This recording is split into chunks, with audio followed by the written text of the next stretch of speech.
Well, this is a 2004 Chevy Silverado 3500 dually.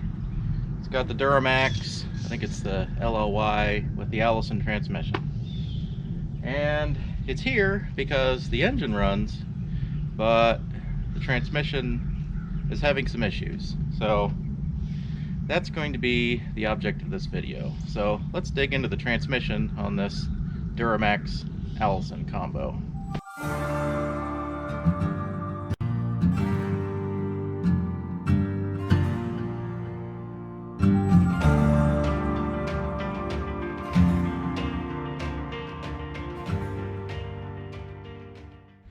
Okay, so what it's doing is, if I start it up, I'll get the gears displayed up there, but I won't get the selector under the gears.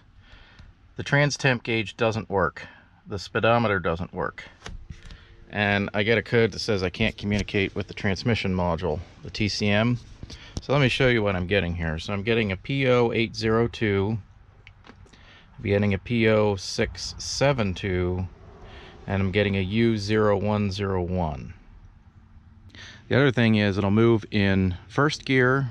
I think it's first, it could be second, but I think it's first, judging on how it went up onto the tow truck. So we've got low gear, we've got neutral, we've got park, we've got reverse. We don't have anything else. Engine runs, I'm not getting any engine codes, unless that U0101 is an engine code. I can't remember what that is, but let's take a look at these codes, and first we'll do a code breakdown and see what we've got here. Okay, so the P0672, that's a cylinder 2 glow plug circuit. I'm going to ignore that for now, and I'll explain that when we step over to the engine compartment. U0101 is TCM comms. Basically, it can't communicate with the transmission control module. And P0802 is the code definition is something like TCM incorrect voltage on mill request circuit. Some descriptions will say that's a request from the TCM to light up the engine light on the dash to throw a code. So this is the main code, is U0101, and since it starts with a U, you know it's serious. This is the one we need to focus on first. So if I go into the Tech 2 and I go down to DTCs for the transmission,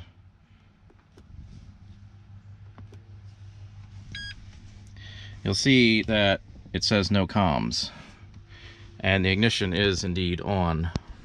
So it looks like we are having some TCM comms error here. So that's the very first thing we need to resolve. Nothing will happen until we look into that. So if we step over here to the engine compartment, the engine, this truck, apparently the story I got was this truck was left sitting for a while and squirrels got into it or something, chewing wires, leaving nuts. The HVAC system is full of these acorns. You can hear it if you start the fan up. So, and as you can see, there have been some wire splices going on here with revised harnesses. You can see there's been some chewing, things like that. So the very first thing I'm going to suspect is wiring. So the TCM is here. I think the ECM is down there, but I believe this is the TCM. So basically we're going to pull the wire, pull this and pull the wires off of it, and just take a quick gander at the wires. And if we don't see anything obvious, then we'll check the voltage outputs on the pins. So let's pull this here and kind of look at the wires. I want to mention I did already check the fuse. The TCM I think is on engine 0. If you look at this cover, because a bunch of people are screaming at me right now. Don't pull that, check the fuse first. Where's ECM? When you really want to find something on here, it's really hard to find. Or ignition 0 maybe? I don't remember exactly. Gonna make a liar out of me because I did check it, but I don't remember. I also checked there's PCM1. There's ETC, ECM. I just checked all those fuses, basically, is what I'm saying. So, I pull this up, and lo and behold, someone has been chewing. There is definitely some issues going on there. I think I might be able to fix that. I have to maybe pull this off. I'm gonna try to expose this a little more, and I'm gonna disconnect the batteries because this is not a good scenario here. I suspect that it might be pink as the power wires, and that's kind of looking pink to me. I think they something chewed through this power wire here, took the whole wire back to its nest. So I think if we fix that, we're going to be one step closer, and then we'll see if it fried the TCM when it chewed through that. But step one is to see if we can even communicate with it. So let me pull these batteries and battery connections, and these are new batteries. Wow, 724 and 724 match set. I never get trucks on my lot with new things like that. Anyway, let's pull these off, and we'll dig into that, take a look, and see how we can patch that wire. Okay, that's spliced. Oh. Shut that down. There's nuts in there. That needs addressed. Diagnostics.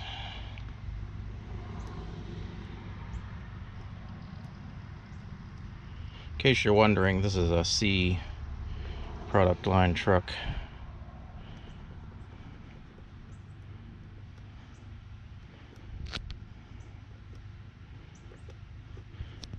Okay, let's see what we get from the transmission now. No diagnostic trouble codes. That means it can communicate with it. Okay, let's start the engine up and see what happens. Guess I only have the one battery. I'm gonna do that splice a little better, clean this thing up, and let's yeah, let's see. Okay, here goes nothing.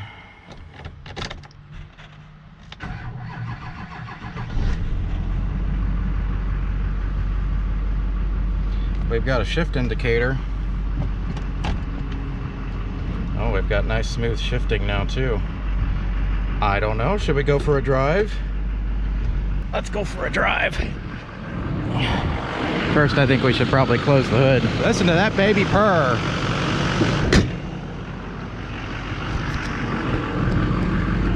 All right. This is a nice truck, leather interior. I can't adjust the seat forward and back, so I'm just gonna sit here in the steering wheel. All right.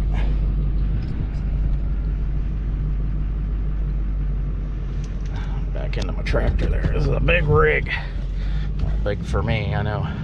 Some people 1-ton dually isn't that big, but this is big. Hey, steering the Queen Mary here. Okay. I should mention one of the symptoms before was it was also shifting a little rough. We do still have a brake and ABS light. I'm not sure about that. Okay. Yep. You know, it's fun when there's a tractor coming through the neighborhood. You know you're in the sticks, basically, is what I'm saying. Oh, we got shifting, baby. That was one of the easiest transmission fixes I have ever done. Nice. All right, drive it around a little bit since we don't have tags on this thing and head back to the barn. Okay, the ABS light and brake light have gone off. There's no mill illumination.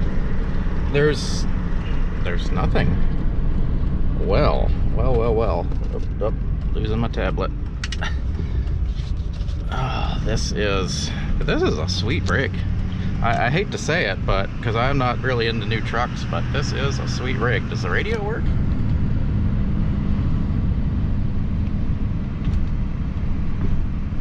How's it flashing at me? don't know. Don't mess with that while you're driving, man. Is it?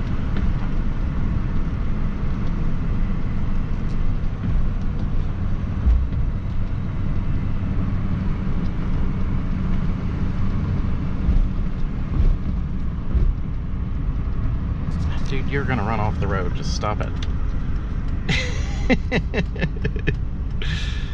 Oh man, this is a nice. Oh, it's got the turn signal illuminations on the mirrors. I don't know. This is a pretty fancy rig. Well, well, well, well, well. It's a deep subject. Oh, stray dog. We are definitely out in the sticks. Well, I'm gonna take her back to the barn. I don't know if we have trans temp because we haven't been driving her very long, and you know, we're not hauling anything, but yeah.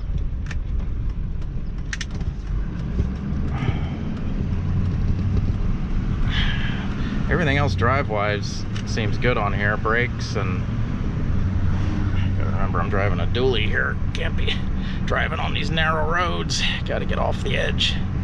This thing needs a bath. Yeah, okay. Well, like I was saying, let's head back to the barn.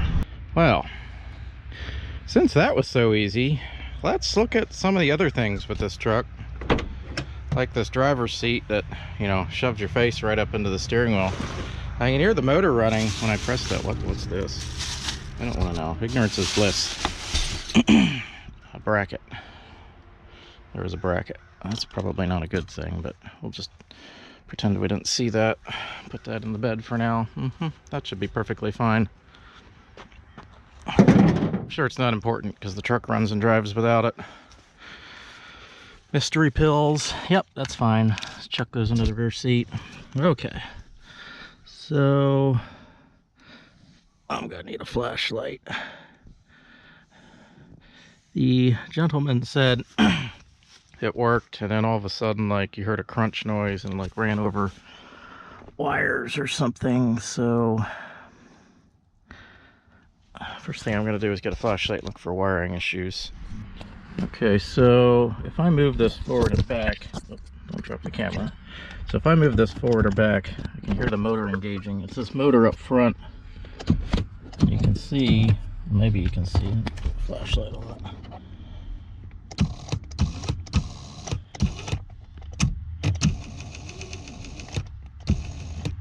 It's going in reverse.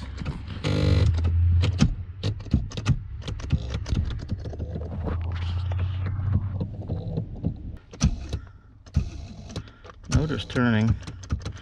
Doesn't like going backwards. Is there something stuck in the track maybe that's blocking it? Fish as much stuff out from under there as I can, how much of the garbage that's accumulated, and see if I can get it to move at all. I was looking back here, and I don't know if you'll be able to see it, but I see like some chunks of glass and things back there. I'm guessing at one point this window was broken. I'm looking at this tape that was clearly holding something up, or glue, or whatever this is. Probably holding a piece of plastic over here or something. I'm thinking this mirror got broken. I'm thinking this window got broken at one point. Maybe there's glass down on the track blocking it? I don't know. I've got to really dig down in there and see what I can find. I can't see much, and I can't remove the seat because I can only get to the rear bolts because I can't move it backward to get to the front bolts. So I don't know how this is going to go. This switch is backwards. It's reversed. I feel like somebody flipped it. So I may start by taking some of this off and seeing if I can dig in from the side into those panels. Let's see what we find. So I pulled the seat base so I could get to everything. Basically, that's just two nuts in the front, and then these slide forward and they can pop up off the frame. They're in keyed slots. So I think this is the ABS module. Anyway, that aside, this is the motor that moves the seat front and back. And there's two shafts. They're metal rods that have squared ends that spin inside these plastic housings.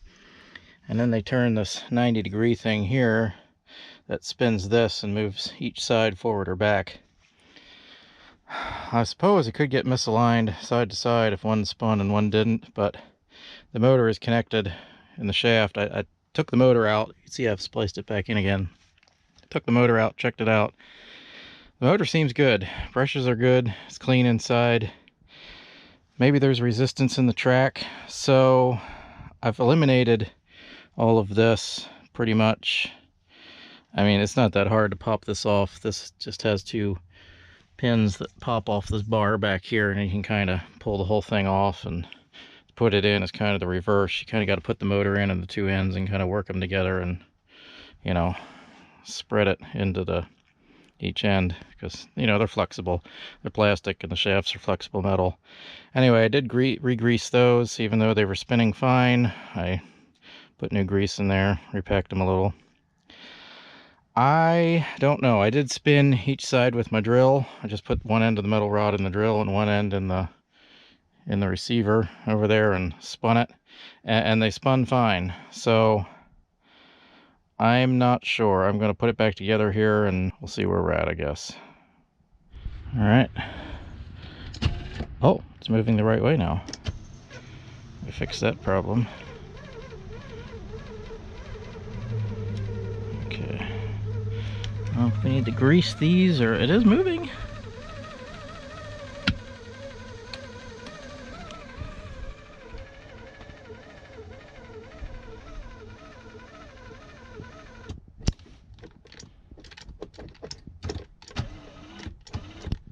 Okay. I can't look in there to see what to grease, but maybe we won't. I mean, it's working.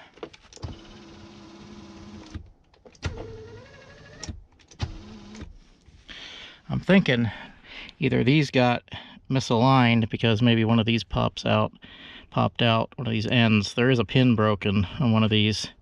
I'm not sure it was 100% straight. It might have been cockeyed and not spinning one fully, and maybe it kind of got racked a little bit one way or the other.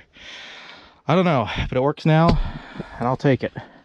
Put this back together and call this seat fixed. Yep, squirrels. They are just nuts. Sorry, I had to.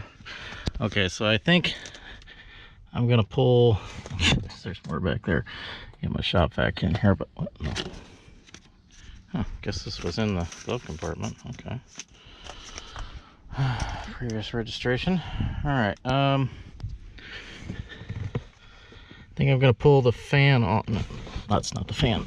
It's the blower motor resistor. I'm gonna try to pull the fan off, drop it down out of here, and, you know, vacuum up as much of this as I can. Basically, see how far I can reach up inside there and get the nuts out. Yep, in case you're wondering how this comes out, there's a tab you pull down here and then you can twist it. Wow, yeah, she's she needs a little cleaning. Kind of scared to reach up in there, but maybe they just fell down into the fan and that's all. I don't feel anything. Maybe we're good there. Well, I can try to put it back together. I'll clean it out, put it back together, and see if it works. I'm gonna clean this out. All right, I cleaned that. I don't know, there might be more nuts up in there, but let's take a look and I don't know. Let's see what happens with the HVAC circuit now.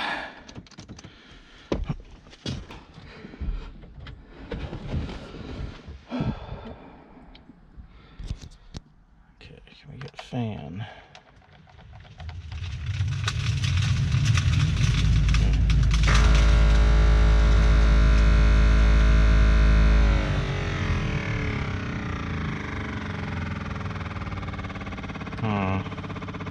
Did feel a little notchy. I don't know if the bearings in the fan are going. They probably are.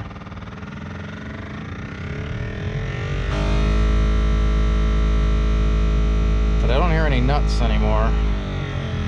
All right, so what about airflow? Where's the floor vents on? Yeah, I got some airflow out of the floor. That's gotta turn the fan up all the way really to judge that. Yeah. Okay, getting airflow there. Okay, how do I change this? Okay, change the vent. Yep, we're getting it out of the vents. Vent and floor. Bi-level. Yep, bi-level. Okay, and then forward, let me know that works. Defrost. Yep, we're getting defrost. Okay, so the only thing is that noisy fan. Might have to buy a new fan, or see if I can make it less noisy.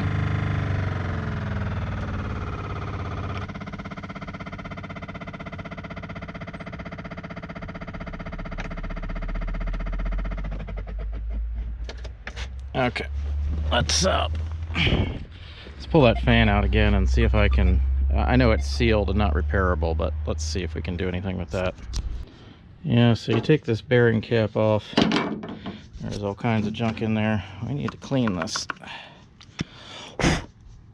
Anyway, need to clean this as much as we can. Let's see if we can re-oil those bearings. I don't know. Hopefully there's not animal poop or anything down in there, but I don't know. See if we can get some of the good stuff down in there.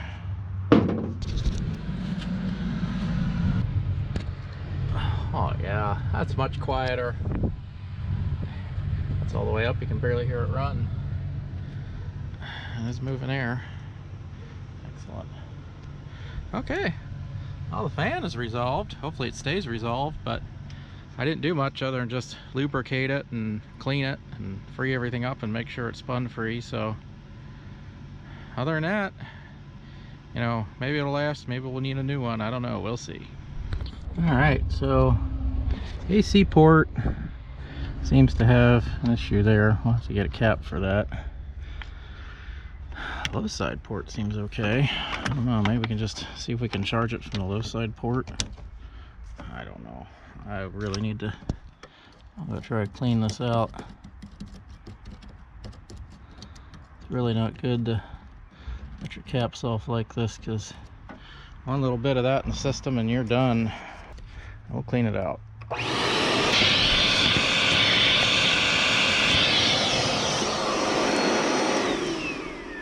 I'm sure this doesn't have any refrigerant in it, but the compressor does spin freely. I don't know.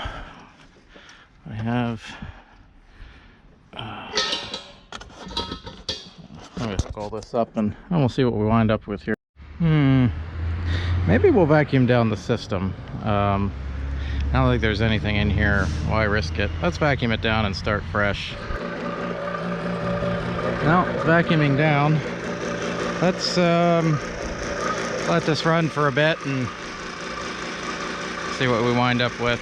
Well, it's holding a vacuum, so I guess it leaked down sitting there while he let it sit, and I guess it has a slow leak from one of the valves or something like they do sometimes.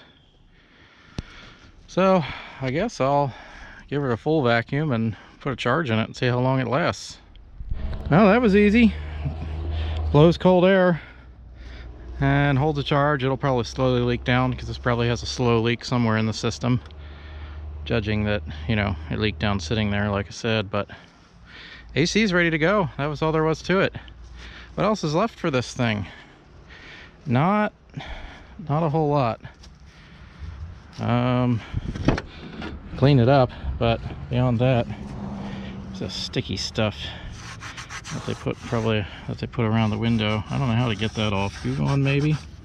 Don't want to hurt the paint. What else? Gotta zip tie this cord up here for the trailer brake, and what else? Maybe we'll clean it out. I don't know. Got these nice armrests. Oh dear, that one's not so nice. That's all right. This part of the seat, yeah, someone did some repair work there. That's fine. Nothing wrong with that. I'm surprised the seat base is so good. All right, I don't know what's left for this. Cleaning. Clean the bed out. Got a bunch of junk in here. Got a toolbox. I want to check that gooseneck. That's supposed to flip. I'm gonna lube that up and see if I can make it flip. Make sure everything is, you know, in good shape. Well, I gave her a quick pressure wash and a scrub, you know, just to see how she was gonna look. There's a few rock chips on the hood here. Hard to avoid that. There's, well, they put the number 7 on there at some point, and I'm not gonna worry about it because 7's lucky. There's a small dent back here. Not gonna worry about that either because this is a pretty good truck all around. I didn't give it a deep scrub, but you know, I just kind of got all the junk off and out. And most importantly, as I did that and pressure washed it, it did not get any water inside at all. So door seals are great, glass seals are great. Wow, yeah, she's a pretty good looking truck for, what is this, 300,000 miles? Not bad. So let's talk about this truck here. I didn't say who I was fixing it for because I wasn't sure what was going to happen with this truck. I wasn't sure if I was actually going to be able to fix it because, you know, transmission issues. Well, I don't like working on transmissions because it involves a lot of crawling around on the ground, and I kind of gambled when I bought this thing that it was going to be something that I could fix without pulling the transmission. And I guess so far I've kind of come out on the good side of that gamble. But it was a gamble, and I got it at a steal of a price because they didn't know what was wrong with it, and it was just, you know, throwing trans codes and all that stuff. And I was looking at it thinking, well, maybe I can fix this without sinking a lot of money into it, but you know, maybe it'll take some money. I don't know. So that was the gamble I took. Anyway, it's running and driving. And it's a extended cab dually, obviously, with a diesel. I mean, this is like the top of the line towing, ready to tow package for these trucks. And I wanted to talk a little bit about this because the work truck that I built about a year ago is having some issues that I didn't bargain on so quickly. I had originally got this truck because I was going to build this into a really, really good service vehicle. And the thing with my service vehicles are I need to be able to tow with them. So this thing, it does not tow well. It does not, it's too much weight. You can see even squatting, it's squatting a good bit on the back just with the weight of my tools, which is about, I don't know, it's somewhere around like 1,800 pounds of tools on this thing, all told, between a generator, air compressor, and all my other tools and equipment and all that stuff. And I have jacks and jack stands and all that other stuff loaded onto this beast. But I built this hoping that it would solve a couple problems. One is the crew cab, so I can haul extra people on the dog when needed. I would still have the 8-foot bed, and I didn't get a dually originally because I thought I could get away with the 3/4 ton. And, you know, this is more maneuverable and easier to park because it's not as wide, easier to drive, things like that. Things I did not bargain on that wouldn't work so well for me is the manual transmission. I have some joint issues, and I'm not going to go into that, but sometimes, especially fall and spring, even down here in Florida, makes it really hard to drive a manual transmission. I thought I could get away with it, but this is just beating me up driving this thing. And just recently, the fuel pump went out, and I pulled the fuel pump, and sure enough, the cam lobe is wiped that drives the fuel pump rod.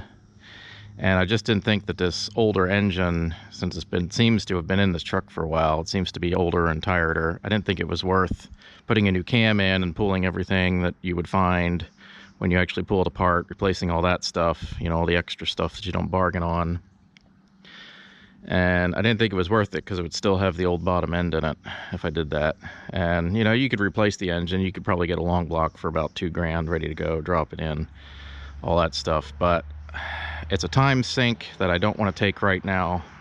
I have some things I need to do, some other projects I need to finish, like this one that I've been neglecting the last couple months. I like this truck, but it's not doing the job for me, and even if I did fix it, it needs to be a dually with a 1-ton suspension, and it needs to have a bigger, better engine in it that's capable of hauling my tools and towing at the same time. And this thing it's not capable of doing that. If I was just towing or just hauling tools, it does okay. But during both, it's a lot of weight, and it's really not up to the task. Now, originally when I got this truck, I had said down the road I was planning on doing a diesel swap in here. But again, if I do a diesel swap, I'm still going to have the single rear end and, you know, the suspension that goes along with it that's not quite as heavy as the 1-ton springs and axle and all that. I don't have a lot of money for a new truck. You know, I got bills to pay and stuff just like everybody else, but I can't just go out and buy a new truck. I don't want to go into debt. I don't like that investment. I don't like debt. Anyway, the end result was I've been racking my brains for a solution for this, and then this popped up on Marketplace for a really, really good price with the trans issues and wiring issues and everything else that goes along with it, and I figured I would take a gamble on it. So I know I did some videos recently about some of these newer work trucks and, you know, some of the luxury features and putting leather and, you know, fancy center consoles and all that stuff in here. And I'm well aware that this has leather and fancy consoles and, you know, all kinds of electrical whiz-bang features and everything. But I was actually looking for a cheaper truck, you know, with rubber floors and, you know, no fancy interior and all that stuff. And I wouldn't even mind if it had been beat up a little bit. This thing, I can't believe how lucky I got with this, actually. So this is going to become the new work truck for the channel because it can do everything I need to do. I think I can just move that cap over to here, throw all my tools on here. I really would have liked to go back to the utility body again because that was really convenient on my original truck. But you know what? Sometimes you got to work with what you're given. And this, we were kind of really lucky to get, and really lucky that everything worked out and I managed to fix it. Now, it does have 330,000 miles on it, mostly highway miles, because the gentleman I got it from was a hotshot driver a good bit of the time that he owned it. So they're highway miles, but he maintained it really good, and it has a couple features like the deep transmission pan and the bigger transmission cooler, which I don't think I showed, but you can kind of see it in there. It's a little bigger than stock, I think. Maybe not. Either way, it does have the full towing package on it. It has the deeper transmission pan. I verified that. He did put a bigger pan on it. He's been running like extra sized filters, like commercial filters for it. I think the engine has like a cat filter on it right now, and he really took really good care of it, and it seems really healthy. Obviously, I don't have, you know, without digging into it, I don't have any way to verify that, but I'm going to take his word on some of that stuff, and, you know, we'll see, I guess.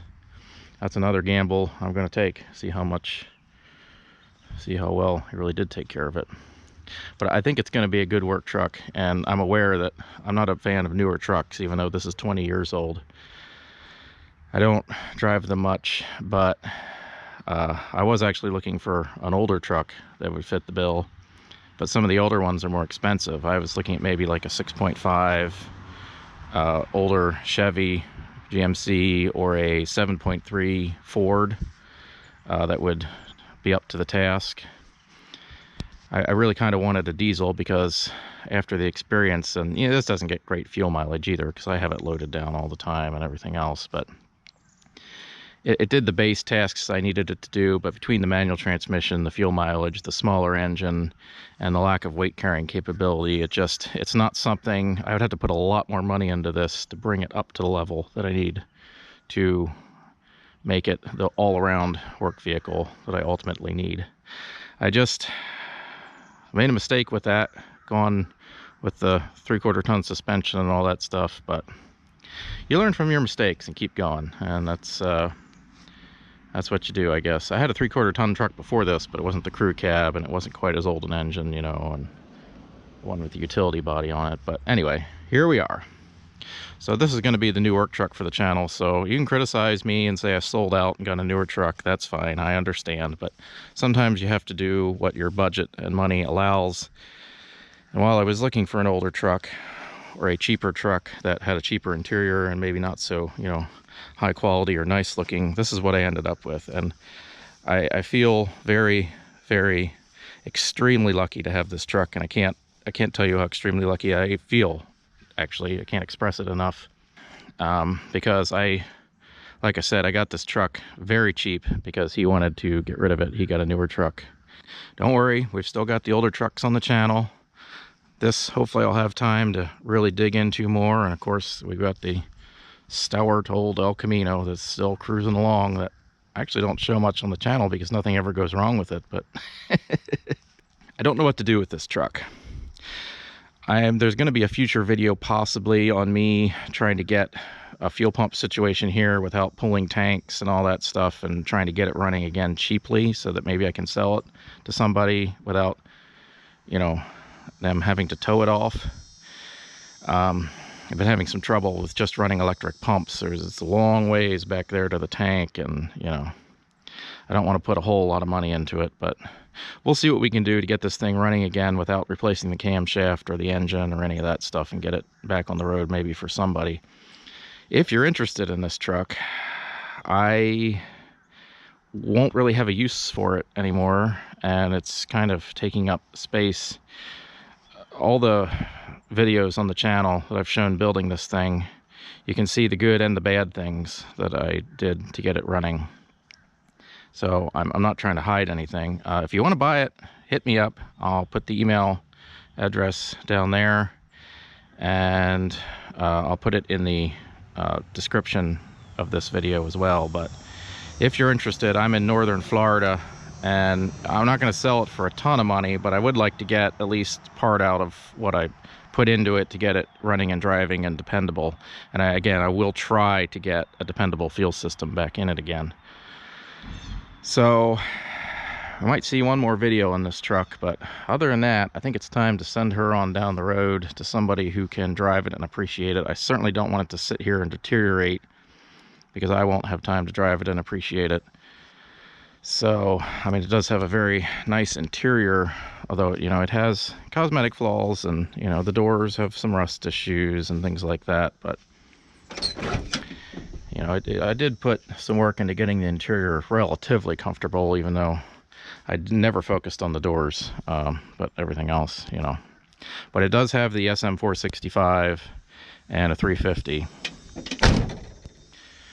Which, if you're familiar with them, are usually pretty dependable, you know, except when the fuel pump cam drive lobe goes. But, so we will see. So I think I can move this contractor's cap over to this fairly easily, and that'll get me back on the road pretty quick. Like I said, I really like utility body, but we don't have the time or the extra money to put into that. So these are both 8-foot beds, and this is kind of a standard contractor's cap. It doesn't fit on here quite as well as I'd like, because, you know, this is a square body, and, you know, these beds aren't perfectly straight. There's a little bit of curve and so forth to them, and, you know, this is an older truck too. So we're going to take this off, we're going to clean it up, we're going to put it on there, maybe not necessarily in that order. And now the downside here is I had cut a hole in the side of the bed to run my generator so I could keep all that heavy stuff towards the back of the bed. I don't know what I'm going to do about the generator air compressor setup in this, in the new truck. Not sure yet. I may just run a power inverter and run the air compressor that way. I'm not sure. I have to get power back to the bed. But with the dual batteries, you know, I could probably get away with running a power inverter for a little amount of time, you know, without being too abusive to it. I don't know. We'll see. If anybody's run a power inverter system to run some kind of air compressor or anything, even just short term, you know, I pump up tires. I don't really run air tools anymore. Most of my tools are electric. battery, so forth. But if anybody has experience with, you know, running an inverter off of one of these things to run an air compressor or something, you know, leave a comment down below about how well it worked, or, you know, what version, or, you know, what you used to do it. I would appreciate that, because I'll be looking at that into the future for options. But let's move this cap over. So one thing I discovered this morning is that it does have a battery drain somewhere. When you buy a cheap vehicle, these are the risks you run. So after I put this cap on, I'm gonna have to chase down this electrical drain, because I'm not disconnecting the batteries every night. That would be a pain. The previous owner was disconnecting the batteries, but that's because he's saying he doesn't want squirrels chewing on live wires when he lets it sit or whatever. Well, apparently the real reason was that it has a battery drain. It'll run your batteries flat. So we're going to be tracing that down next. Well, after the cap. Let's do the cap and we'll get to that.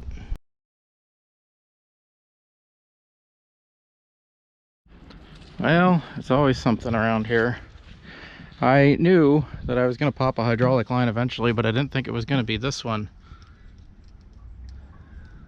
So that's the one on the boom without a hard line. Well, I'm going to measure that, and we're going to get, maybe I'll just take it off and measure it, and then we got to get a new one before we can finish this. Oh, yep. Always something. That popped out of there too. That should be zip tied. That shouldn't be under the clamp. All right, let's get that one. I can't afford to, but I've gotta. Well, this escalated quickly. As you can see, everything is now soaked in hydraulic oil. This line popped over here where they had run it under this metal bracket. And, well, you don't run hydraulic lines under brackets that aren't fitted properly for them. Kind of worn through. Even that, I'm going to have to, when I reset this, I'm going to have to work this a little differently. But this fitting over here is so pitted and worn through. One of these is leaking badly, and I can't find anybody local that carries this, just, you know, that has it in stock right this second. So I've got to order one of these T fittings. And of course, Tractor Supply didn't have the right fitting to go from the line I needed to this T fitting, so there's like 3 extra fittings in there, and one of those isn't right. Anyway, I'm going to order the right fittings and everything, get this the right way. Yeah. Meantime, we can't use the tractor. I think what I'm going to do is like put 2 straps between the 2 beds of the truck and just shove the cap over the straps, you know. A little bit more work. Really wanted to just move it over in 3 seconds with the loader, but wait for parts, so we won't have to be doing that today. So let's move the cap over by hand.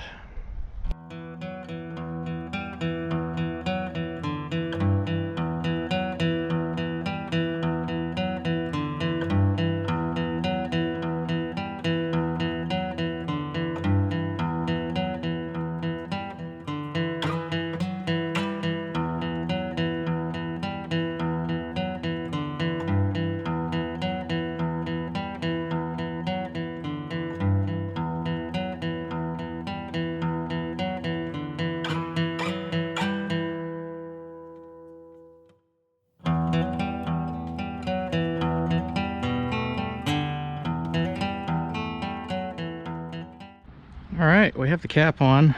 Did a little washing. I know I very rarely wash anything, but I'll wash this because I want it to at least look nice for a little bit. We do have to track down that battery drain, but I got it plugged in for now. Anyway, she'll do the trick. I think the only problem is, as I feared, the bedside is very high. So, I mean, it's about up to, you know, top of my chest here. So it's gonna be a little bit different, is what I'm saying.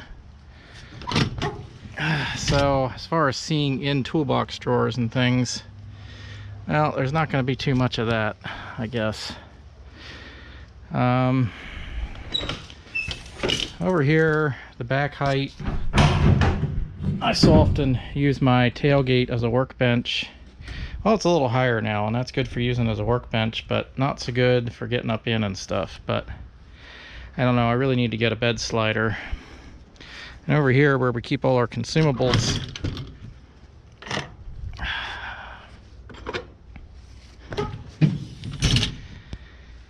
I'll still have the same amount of, you know, being able to pull stuff out and see stuff. That won't be too bad. Not too worried about that. Just mainly the annoying part is going to be over here on the toolboxes. I forgot to mention another thing that concerned me about getting a dually, even though I wanted it for towing, was getting close enough. But this won't be too bad. I can still reach everything without, you know, knocking against the flare. So I think it'll be all right. It won't be the best situation in the world, but not as ideal as this bed height and, you know, single rear wheel combo for working out of. But those are the sacrifices you make, and that is one of the reasons I didn't go with the dually initially. You know, I should have just gone right up to the dually, but I really wanted ease of working out of it without thinking about the extra load carrying and towing stability that gives me. So I don't know, let's move on to moving tools over. Okay, that took a long time and a little reorganization because I had gotten used to work with this contractor's cap, but there's some things I wanted to change but just didn't have the time or the motivation to change, and now I've rearranged it a little bit.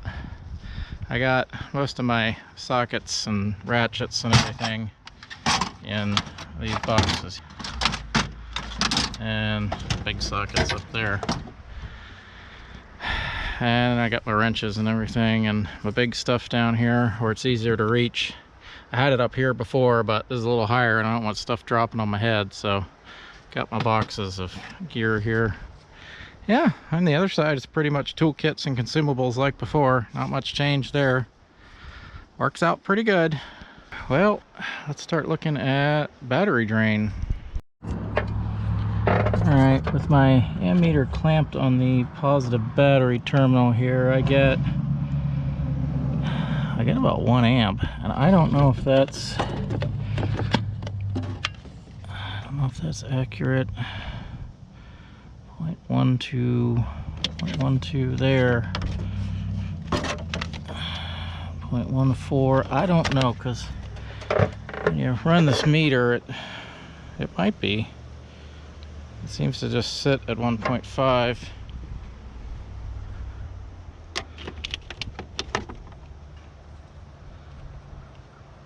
Well, I don't know how accurate this is, frankly. So if I didn't say it before, squirrels had been in this truck. The guy told me there was even like a rib bone of something that had either died or had been eaten by something else on top of the engine, and a lot of this harness was chewed, and he had started replacing it. I did some further stuff, just, you know, repairs and splicing wires back together, that sort of thing. But yeah, wiring issues. Well, say what you want about these Harbor Freight meters, but they are good at a couple things, and one of them is finding shorts or electrical draws, parasitic draws in a system. My other meter, I showed it a little bit, but my Viver meter with the clamp was kind of jumpy, and I wasn't sure how accurate it was. Well, these usually pretty accurate. I just have it hooked in line. I have the other battery completely disconnected, and right now I have it hooked in line on the negative cable, but you can do it either one. It's just because this one's easier to get to. So we've got a 1.54 amp draw. It jumps around a little bit.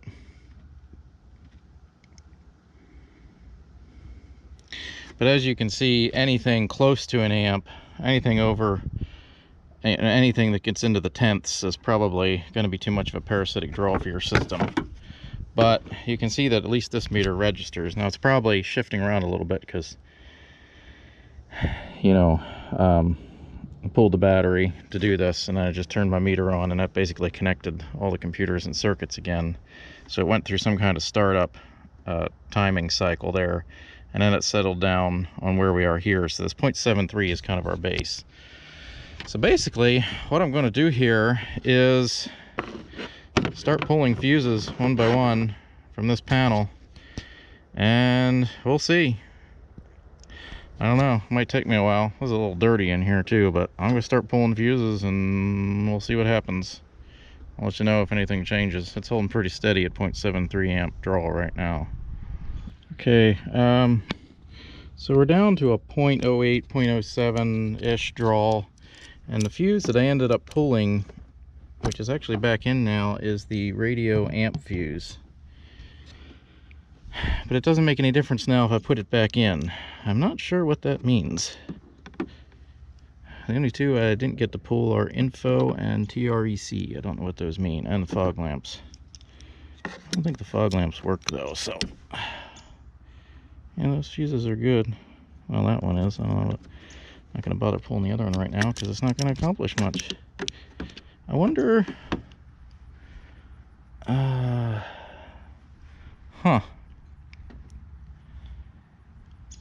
So I pulled the radio fuse. I'll have the faceplate off. I don't know what that means. I took the faceplate off because I was thinking maybe I'd try to at least save a little bit of draw on it. Okay, I don't know. Let's see if...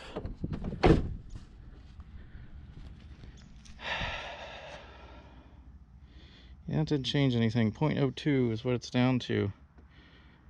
I don't know. Let me hook up the battery, turn the radio on, turn it off again, disconnect the battery, and come back here and see what happens. So I did all that. We're back where we were with the radio turned on and turned off again, and like it would have been before. I don't know, we're up to 0.1 amps. Let me pull this fuse while you watch, see if it changes. Probably won't now that we're watching it. No change. Well, I'll pull some of these others just for testing purposes then. I'm not sure what that signifies other than absolutely nothing. Even 0.1 amps I'd probably call acceptable for my purposes. Well, pulling those last two fuses didn't do anything. This fuse, I mean, it's still good. I don't know. Well, I'm going to pull that fuse for now. I'm just going to leave it pulled because apparently that was causing a parasitic draw under some circumstances, and it didn't happen all the time because the first day I got the truck it wasn't doing it. Well, yeah, I don't know. Let's hook the battery back up and see what happens. So interestingly, with that fuse pulled, we still have power. Turn that off. We still have power to the radio. I don't know what that signifies. Whether maybe that is just the amp circuit, since they don't have an amp hooked up, because it's had the Bose system in it. And I would think the radio circuit would be in here, but I don't think there's a radio fuse on the interior. No, there isn't. I don't know why, but there's not.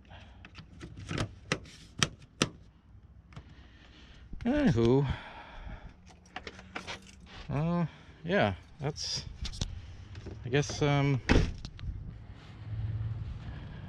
we'll run it for a while like this with that fuse pulled, since it was causing intermittent issues, and see if the battery runs down when it's sitting here. I'm gonna make sure the batteries are fully charged from a starting point. I'm going to charge them up completely with my trickle charger, and then we'll know we'll be starting from two good fully charged batteries, and then we'll see if they run down sitting after they're fully charged. So that's the only thing we can do. My meter's telling me that there's not really a significant amp draw on here right now, so until that comes back, I can't test it anyway. So for now, I'm going to call that fixed until we have more data. I had to kind of chuckle to myself a little bit because the guy I got this truck from said, yeah, you're going to want to buy some new tires immediately for this because there's a little bit of dry rot and most of the tread is gone. And I was like, heh heh heh heh. Clearly you haven't watched my channel before and realize my philosophy on tires, which is that tread is purely optional. And dry rot is just, you know, that only knocks few weeks off the lifespan, you know, so we won't be getting new tires until, you know, something bad happens. The front tires are actually fairly decent. He said, yeah, I would replace the front tires too, but he was a hotshot driver, and even a tiny little bit of checking like that makes him nervous, you know. But at least the steer tires are pretty good. They got some tread on them, but we're gonna need a new set of tires before, you know, I can probably get a couple years out of these tires. Yeah, yep, they're fine, perfectly fine. Okay, I think we're ready to put this thing to work and start the shakedown process. There are some other long-term things we're going to have to do. This needs a fuel pressure regulator, I think. So at some point in the future, I'm going to be troubleshooting that and show you how I know that and all of the details on that and actually replacing it. We are going to be doing that in the future at some point, if I think that's interesting enough to show on video. But other than that, we're ready to put this thing on the road. So if you have any comments or questions, leave them down below. And as always, thanks for watching.